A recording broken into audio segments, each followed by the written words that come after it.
my presentation about a demonstration presentation about how to install a car audio system. My name is Padilla, and I have a couple audience members. You guys can introduce yourself if you like. Go ahead. My name is Julia Vidal. My name is Les Corporal Baker. My name is Corporal Brian Saunders. My name is Corwin Jackson. I'm Josh. Alright. Do you guys love listening to your music crystal clear, loud,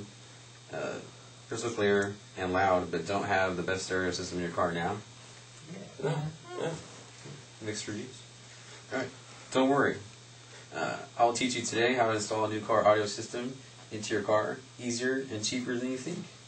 Alright? It can't be that simple. It has to be. Wow. Anyways, this is your basic head unit. Your car stereo you have now is it's a factory car stereo that comes in your car. You can get your owner's manual and look at it. It may give you guided instructions how to take apart your dash, so you can install. This is a store-bought stereo. You can pick any one of your kind. This one's a Pioneer. It's got an input for USB and also for your iPod, things like that. They come in different prices, different models, makes. This one also plays CDs too, instead of like the old school 8-tracks or tapes. I purchased this one for about $250. You can go to your local Best Buy, car audio shops you find on I don't know, like little mom and pop car audio shops. Also, Walmart carries stereos too if you want to go there. You'll have to buy this thing right here, the plastic part. It's called a harness. What it does is to custom fit to your car. You'll have to get that specific one for your car, so you can install it in your car. Also, these wires, these plugs are custom to your car. They plug into your car. That's why you have to. It comes out right here, and you have to buy this separate wiring harness. This is the wiring kit. You have to buy that separate, and you'll attach each wire. They're color coordinated, so if you're, I don't know what colorblind, I'm sorry, you can't install a car audio system.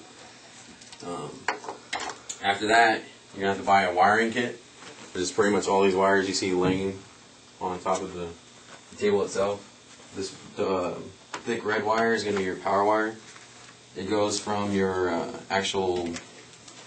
Some people like Sergeant Hoey have it attached straight to their car battery. That's a bad idea, but some people do it.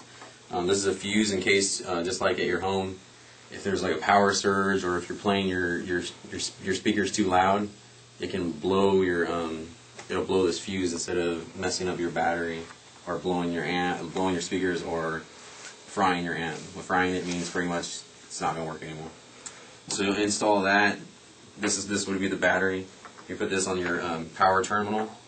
You would cut the line. You would insert it. You can put it inside here. Tighten down the screw on there. It'll clamp down on your wire.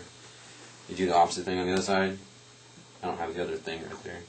This is just the cover for it. You screw this down inside your car somewhere.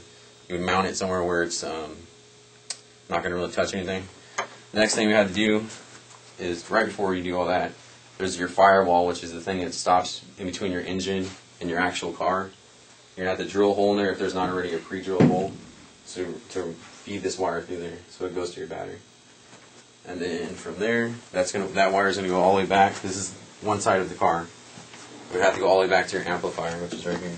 We're just going to leave that for now because we're going to do that later. This is called your remote wire. This wire is going to go to the back. It's going to attach inside here. What this does is when you turn your car on to ACC, where it's just like sitting there and you can listen to your stereo, that remote wire connects to the back of your amplifier.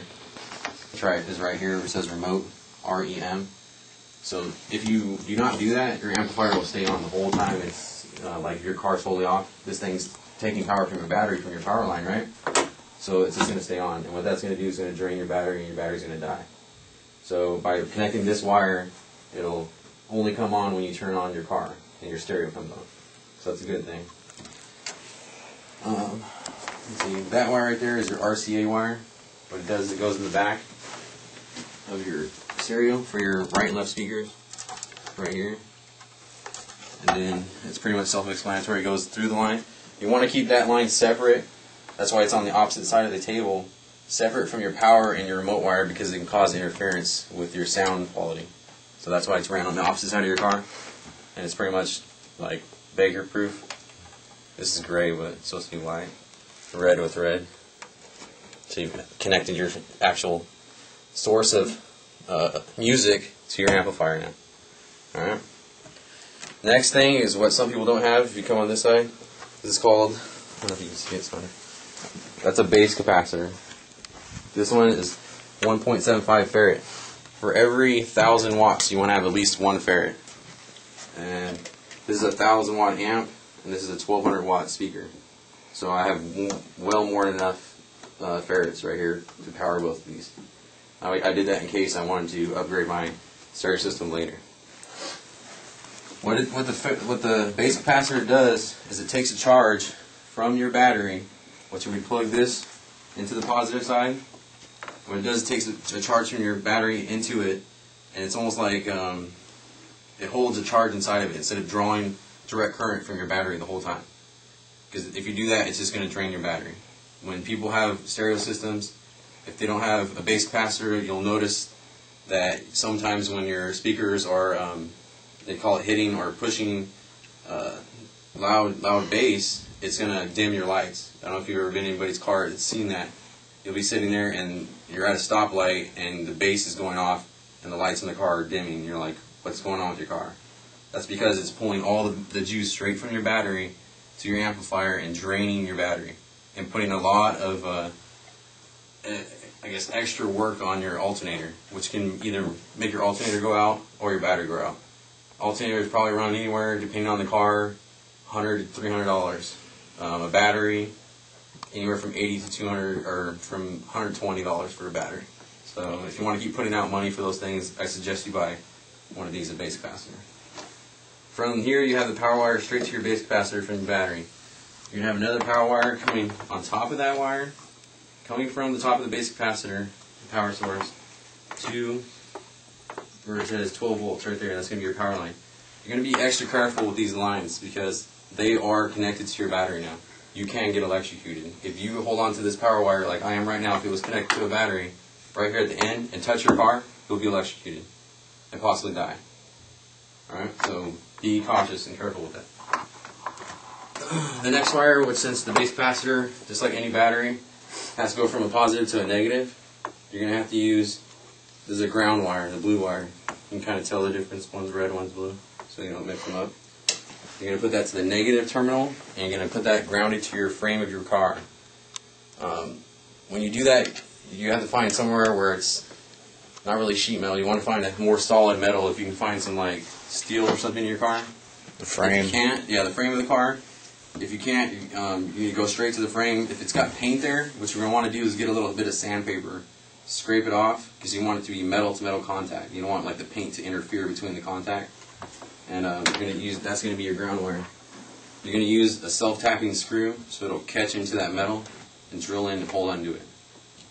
At the same time, you have your, after that we have the power wire already going over here, right? So we got to have a negative for our amplifier. So before you screw this in, you can put both negative wires. So this would be my other negative wire. It's purple. I don't want to. It's a negative wire too, so don't get it mixed up. It's purple.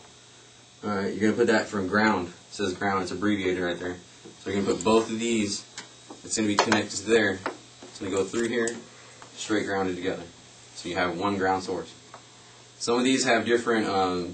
This is called shrink. What is it called? Heat shrink. What it does is, so your wires aren't all open. I could probably show you one of them. Let's see.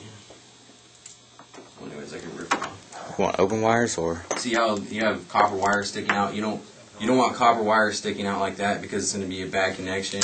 They can break. They can bend. This one right here broke over time. So you can either do it like this, or what I did on some of them, you can use electrical tape and do it that way. Most of them, let's see, these connectors right here, you have to like use a hammer. You're going to slam them down on it so it clamps down onto the copper wire sticking out. Alright. I don't have it right now. This is only one speaker, so this is a 2-channel amplifier. It's a 1,000 watt 2-channel amplifier by Sony. It's an Explode. That means you can run 2 different speakers at one time from this amplifier. It has 2 different channels. This one